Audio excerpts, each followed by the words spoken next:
Então, bom dia. Então, vamos lá, pessoal. Eu vou desligar aqui a minha câmera. Que hoje nós vamos falar... Nós falamos sobre a Primeira Guerra Mundial, né? E eu quero falar com vocês numa sequência de acontecimentos.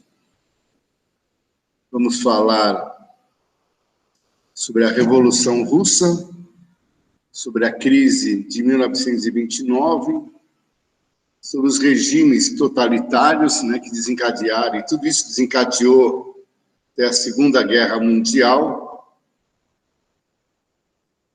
Nesse primeiro semestre aqui, para depois irmos falar um pouco da República Brasileira, né, de como é que começou a República, os primeiros presidentes, o que aconteceu no Brasil nesse movimento, até chegarmos em Getúlio Vargas e depois depois o Brasil, a atuação do Brasil na Segunda Guerra Mundial. Então, hoje eu quero falar com vocês um assunto que é sobre uma doutrina ideológica muito presente no mundo, que dividiu o mundo, inclusive, tentar entender um pouquinho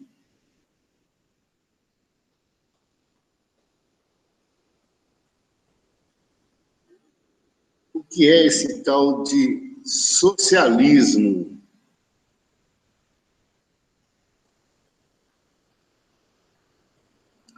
Todo mundo fala de duas doutrinas, né? De capitalismo, só fala de capitalismo, comunismo, socialismo, né? Que as pessoas tem muito em moda até falar da esquerda comunista. A gente vai ver, vamos tentar entender o que foi esse socialismo, né? O que é esse socialismo, o que é essa doutrina, o que é que ela defende, para entendermos depois o que é esse tal de comunismo. O socialismo, ele vem, né, em contraponto ao regime capitalista do mundo até então.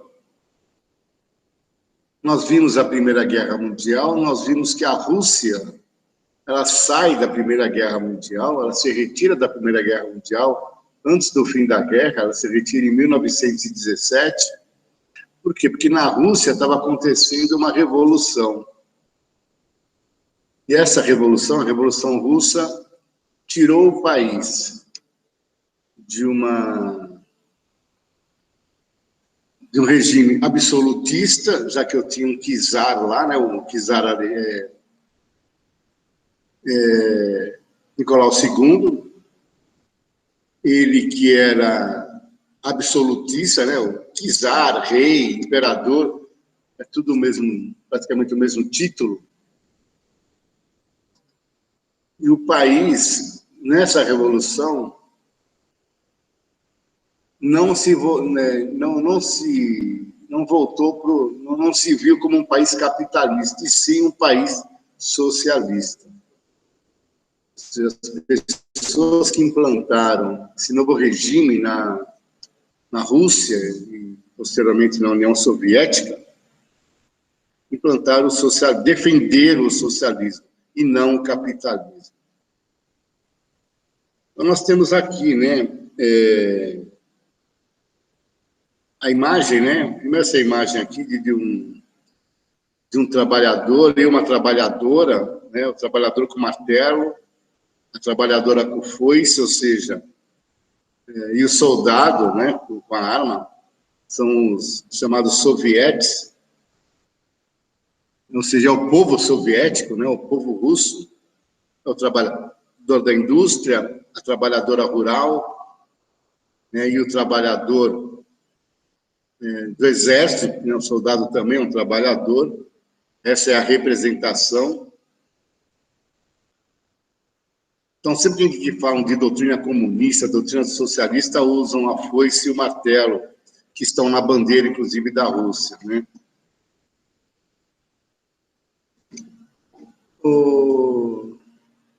essa ideia do mundo ser muito desigual e ser explorado. O trabalhador, né, ele ser explorado pelo patrão. Isso é que o defende o regime capitalista. O regime socialista tem uma ideia de construir uma sociedade sem classes sociais ou exploração, e essa exploração que existe há centenas de anos. E por que do vermelho, né? O vermelho será a cor do trabalhador, porque o vermelho é a cor do sangue. Então, sempre que o trabalhador ele faz algum movimento contra o capitalismo, contra o patrão, ele sofre a represália, né? Apanhando, então saindo sangue, por isso que se adota, né, no socialismo a cor vermelha. E aqui tem uma frase do Che Guevara, né? Se você treme de indignação perante uma injustiça no mundo, então somos companheiros. Isso aqui defendia Che Guevara, que participou de várias guerras, várias revoltas pelo mundo. Então, o socialismo vem contrapor exatamente esse regime capitalista que só quer saber da exploração da mão de obra, seja ela infantil, seja ela adulta. Então, como eu escrevi aqui, ó, a exploração do trabalhador e as desigualdades sociais do capitalismo fez despontar o socialismo. A gente não pode esquecer que o mundo estava em plena revolução industrial, o mundo, né, com a burguesia no alto, no auge, né, vamos dizer assim, na exploração dessa mão de obra, de eu ter cada vez mais lucro e aumentar cada vez mais a minha desigualdade social, porque o trabalhador, né, ficava horas e horas dentro da indústria, dentro da fábrica. Então, o socialismo vem contrapor isso daí. Então, é um conjunto de ideias que fundamentou uma crítica ao capitalismo e a luta pela instituição de uma nova sociedade. Que tipo de sociedade? Mais justa e igualitária, onde não haja classes sociais e a exploração de um homem sobre outro homem. É isso exatamente que defende o socialismo. Classes sociais iguais. Ou seja, sem classe social, porque todo mundo é igual. Então, não ocorre a exploração de um homem sobre outro homem, né? Existe o dono da fábrica, que é o empregado da fábrica. Todos são iguais. E dentro do socialismo, eu tenho aqui algumas doutrinas dentro do socialismo. A gente vai ver alguma delas, como o socialismo utópico, né? Que é uma coisa utópica, né? A utopia é um sonho. Então, fala que o socialismo utópico é aquele socialismo que não passava de um sonho bem intencionado, de uma ideia romântica e confusa, ou seja, nunca estava bem claro para todo mundo. Eu até separei essa letra aqui da música do Legião Urbana, que fala, né? Quem me dera ao menos uma vez ter de volta todo o ouro que entreguei a quem. Ou seja, eu trabalhei, né, entreguei a minha mão de obra, meu trabalho, e isso não, para alguém, isso não retorna para mim. Então, continuando aqui com o poema, né, com essa música. Quem me dera, ao menos uma vez, acreditar por um instante em tudo que existe e acreditar que o mundo é perfeito, que todas as pessoas são felizes. Quem me dera, ao menos uma vez, fazer com que o mundo saiba que seu nome está em tudo e, mesmo assim, ninguém lhe diz, ao menos, obrigado. Ou seja, você... o que ele quer dizer desse poema aqui, no final desse poema? Que você não é tratado, você tem um nome e não é tratado pelo nome, você é tratado como um objeto, como uma estatística, um número. E o socialismo utópico, né, ele vem da Utopia, é um livro de 1516, escrito por Thomas Morus, né, que tornou-se sinônimo de um projeto irrealizável, uma fantasia, um delírio, tá? Um lugar que não existe. Isso é uma coisa utópica, né? Tem uma frase aqui do Eduardo Galeano que diz: a utopia está lá no horizonte. Me aproximo 2 passos, ela se afasta 2 passos. Caminho 10 passos e o horizonte corre 10 passos. Por mais que eu caminhe, jamais alcançarei. Para que serve a utopia? Serve para isso, para que eu não deixe de caminhar, para que eu não desista desse sonho. Tem muito a ver até com o nosso projeto de vida, ou seja, nunca desistir do sonho. Mas eu tenho essa vertente do socialismo utópico, mas tenho também o socialismo científico, defendido por Karl Marx e pelo Friedrich Engels, né, 2 filósofos alemães, que no século XIX, só na metade do século XIX, por volta de 1840, fizeram um projeto socialista, né, que recebeu um embasamento científico. O que falava esse projeto socialista, né, que tem esse embasamento científico? Né? Tem algumas características. A principal crítica dos socialistas é de que o capital é um produto coletivo. É o trabalho assalariado que produz a riqueza. Vamos entender isso daqui. Deixa eu fechar a porta aqui, que o barulho está...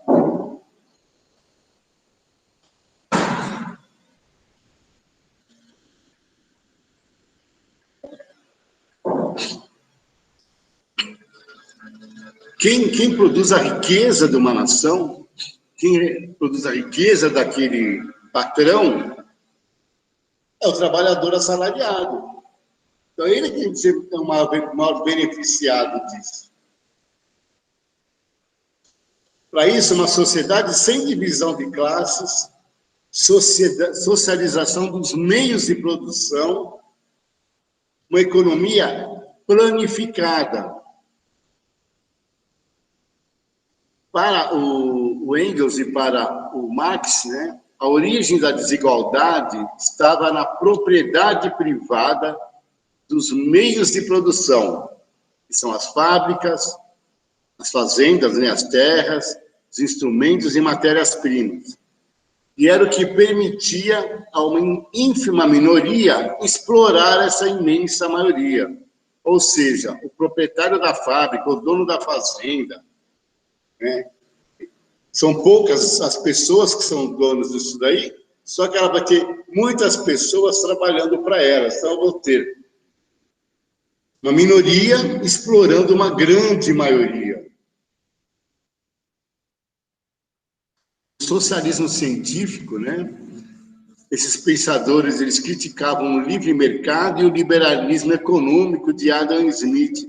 Adam Smith foi um filósofo intelectual que no século XVIII defendia, dentro do iluminismo, da época da razão, nas ideias iluministas, ele era contrário à doutrina mercantilista praticada pelos regimes absolutistas e defendia o livre mercado, né? A lei da oferta e da procura, que os preços deveriam ser praticados através dessa lei, né, da oferta e da procura de um determinado material. Ao mesmo tempo que desperdiçava uma enorme quantidade de trabalho e riquezas em produções inúteis, os capitalistas deixam de produzir itens fundamentais para a sociedade, simplesmente porque dão pouco ou nenhum lucro. Aqui eu peguei um exemplo de um professor e de um jogador de futebol, desse Neymar. Quando o professor o professor início de carreira, vai, tem um salário de R$ 1.188, e todo mundo passa por um professor, né? Dizem que o imperador Hirohito, do Japão, a única pessoa a qual ele curvava a cabeça para cumprimentar eram os professores. Por quê? Porque até o imperador precisa de um professor. Mas enquanto aqui o professor é tão desvalorizado, a gente tem, dentro desse capitalismo, né, que um jogador de futebol semi-analfabeto, que nem concluiu o 2º grau, né, ganha mais de 3 milhões. Então, eu falo assim, por que um profissional que não faz nada pelo seu país e ganha isso? Né? E por que um profissional que é a base, ou seja, do país, ganha tão pouco? É isso que fala o socialismo científico, ele vai contra isso daí. Nós temos aqui até as indústrias farmacêuticas, né? Que interessa é você vender o remédio, não você investir em vacinas, por exemplo, para curar, né, a doença provocada pelo vírus da Ebola. Por quê? Porque o Ebola é uma doença, né, provocada em regiões pobres, normalmente na África, né, onde tem as maiores pandemias com o Ebola. Morre muita gente, mas é uma parcela da população mundial que consome muito pouco. Então, para a indústria, não é, vamos dizer assim, entre aspas, não é vantagem eu gastar milhões na elaboração de uma vacina. Hoje, a indústria farmacêutica, que produz as vacinas que nós estamos utilizando, e está sendo investido bilhões e bilhões. E por que isso? Porque a pandemia atual, ela mexe com a economia mundial. Então, por isso que estão indo atrás de vacina e de curar essa doença. Senão, poderia ficar até como o Ebola também.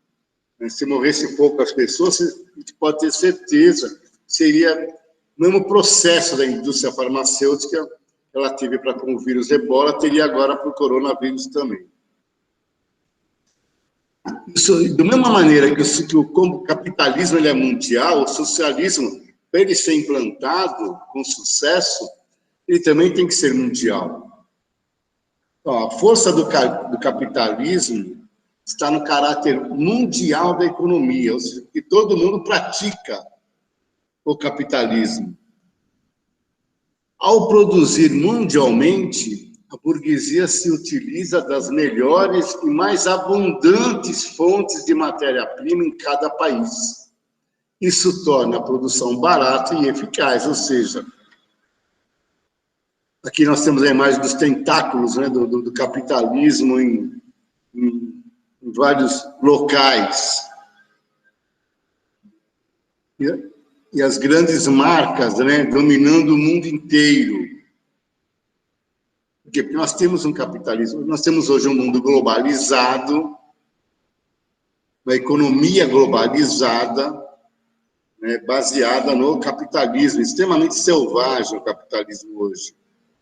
No Brasil, a gente vê isso, essa desigualdade social que a gente vê no Brasil é marcante, é muito explícito, né?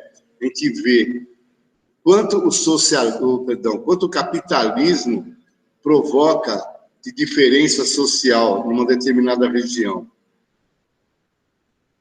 Alguns movimentos, né, aconteceram para que eclodissem algumas revoluções. Esse é o Domingo Sangrento, que aconteceu na Rússia em 1905, onde trabalhadores foram às portas do palácio do czar para reclamar sobre a carestia e acabaram sendo massacrados, né? Esse é um dos pontos um dos pontapés iniciais, né, para Para 10 anos depois eclodia a Revolução Russa. E o Marx e o Engels, eles defendem uma tal de ditadura do proletariado. O que é o proletariado? É o trabalhador. Por que isso? Porque para Marx e Engels existia uma ditadura da burguesia, ou seja, uma ditadura dos donos das fábricas. Como a burguesia não iria entregar de mãos beijadas sua riqueza, seria necessário a derrubada violenta da burguesia. A ditadura do proletariado teria como função preservar a propriedade social dos meios de produção, evitar a volta do capitalismo e combater a ganância de indivíduos aproveitadores e grupos privilegiados que ainda existam depois da expropriação da burguesia. Conselhos operários com pluripartidarismo e abertos a todos os trabalhadores. Vamos entender isso daqui. O que é que o Marx e o Engels defendiam? Isso está descrito, inclusive, no livro O Capital, de Karl Marx, né, que é um livro que ele vai totalmente contra o capitalismo, defendendo essas ideias socialistas. Ou seja, quando ele fala aqui, ó, a ditadura do proletariado teria como função preservar a propriedade social dos meios de produção, ou seja, todo mundo receberia pelo mesmo valor, e evitar dessa maneira, evitar a volta do capitalismo, já que a intenção da ditadura do proletariado é derrubar o capitalismo, e aí implantar essa propriedade, esse modo social de vida, né? E que tudo seria discutido através de conselhos de operários, né? Que seria aberto a todos os trabalhadores. Aqui, quando ele fala de trabalhadores, não é só o trabalhador da indústria, é todo e qualquer tipo de trabalhador. Professor, médico, advogado, todo tipo de trabalhador, não é só aquele que está dentro da indústria. Porque os outros também, professor, médico, advogado, também trabalham para alguém.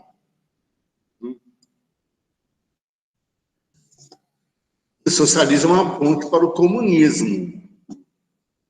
Então, o socialismo não é uma sociedade completamente livre, uma vez que os homens ainda estão presos à rotina do trabalho e o Estado segue uma fonte de autoridade e poder. Ou seja, no socialismo, quem detém o poder é o Estado.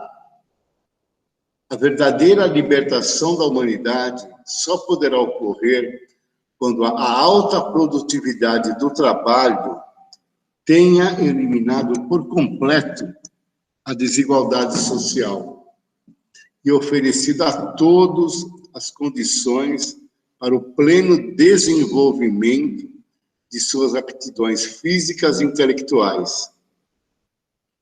Ou seja, quando o trabalho tiver se tornado uma atividade livre e ocupe, pelo seu alto rendimento, umas poucas horas do dia de cada um. Ou seja, aqui estamos defendendo que as pessoas tenham uma jornada de trabalho, né, menor do que tem no regime capitalista, e que elas se desenvolvam todas por igual. E quando isso ocorrer, né, o socialismo terá sido superado por uma nova sociedade, ainda mais rica e livre, que é o comunismo. O comunismo é a continuidade do socialismo. Não precisa do socialismo para chegar ao comunismo. Por isso que não existe praticamente no mundo, são pouquíssimos os países comunistas. Vamos ver alguns. Infelizmente, os países comunistas hoje, eles têm a ditadura da esquerda também, né? Um é a Coreia do Norte, Cuba, tem algumas ilhas também na Oceania que tem o regime comunista, me fugiu o nome delas. Não sei se é Taiwan ou um outro país dessas ilhas aí. Então, como a gente pode observar, né, o socialismo ele vem contrapor o capitalismo, que é o regime que tinha. Então, eu tenho aqui, ó, os oprimidos e os opressores, a ostentação. Paulo Freire sempre dizia, né, nos seus livros, que Paulo Freire foi um grande pedagogo, um grande educador aqui no Brasil. Ele falava, quando a educação não é libertadora, o sonho do oprimido é ser o opressor, ou seja, se a educação, se o ensino não libertar as pessoas, não libertar o seu pensamento, elas serem livres, né? A vontade de todo mundo é também ser o patrão, né? Passar do oprimido a ser o opressor. Então, é isso que defende, né, o socialismo. Que tem outra figura, né, do capitalismo, né, da minoria sendo sustentada por uma grande maioria. Essa imagem aqui da grande desigualdade social que o capitalismo provoca. Ou seja, o capitalista é o dono da riqueza que essas pessoas produzem, toda essa riqueza está na mão do capitalista, que dá migalhas, né, paga pouco pelo trabalho assalariado das outras pessoas. E é contra isso que o socialismo vem lutar.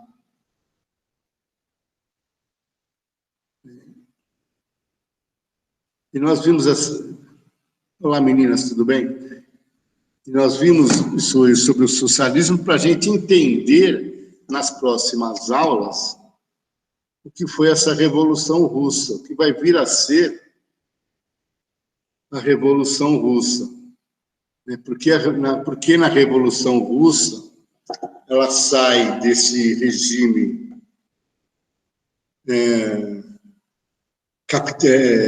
burguês, capitalista, e vai direto para o socialismo. Lenin defendia isso. Lenin é uma das pessoas, é um dos líderes dessa revolução que aconteceu em 1917, que torna a Rússia e a União Soviética, né, um país socialista, que vem depois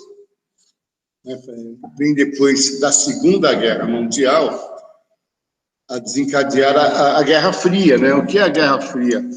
Entre a União Soviética e os Estados Unidos. É a confrontação de duas forças, de duas doutrinas, do capitalismo, defendido pelos americanos, e o socialismo e o comunismo, defendido pela União Soviética. Então, a Guerra Fria ela vai se confrontar, esses dois países vão se confrontar na chamada Guerra Fria, né? Esses dois sistemas vão se debater na chamada Guerra Fria. Uma guerra que nunca aconteceu em território americano e nem russo. Depois a gente vai entender por que ela teve esse nome de Guerra Fria. Certo, meninas? Dúvidas, senhoras? Dona Elizabeth, Dona Tamires, Dona Ana Paula, Dona Júlia, vocês que entraram depois que a gente começou até. Eu estava conversando com a Catarina no início, e na semana que vem, a minha intenção é fazer uma aula conjunta entre vocês do terceiro B e terceiro A, tá? Essa é a minha intenção. Vou ter que conversar com os outros colegas para ver se a gente não atrapalha a aula de ninguém. Deixa eu só fazer um negócio aqui. Eu vou fazer a chamada.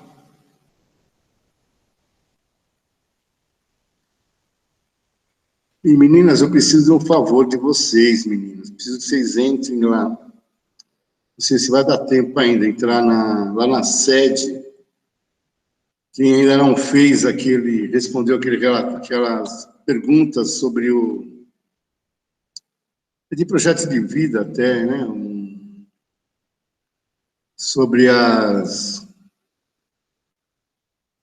se não me engano, as habilidades socioemocionais. Preciso que vocês respondam esse questionário lá na sede.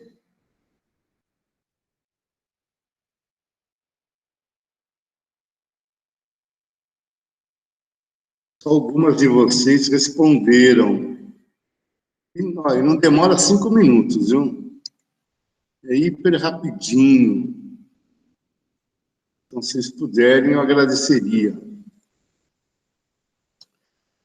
Dúvidas, meninas? Vou fazer aqui a chamada.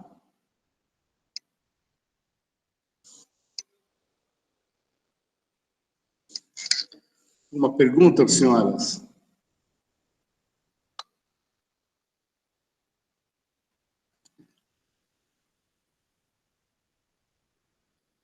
Uma outra coisa que eu queria falar com vocês também, na próxima aula de projeto de vida, eu estou querendo trazer um profissional para vir conversar com vocês, tá?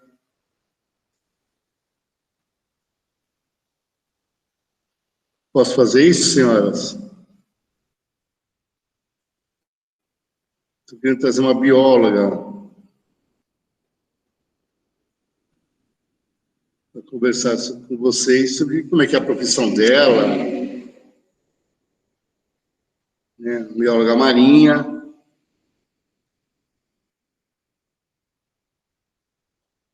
Para contar como é a experiência de vida, contar a experiência de vida dela, né? Como é que é. Ela que trabalha com pesquisa, como é que isso funciona. Uma doutora em biologia,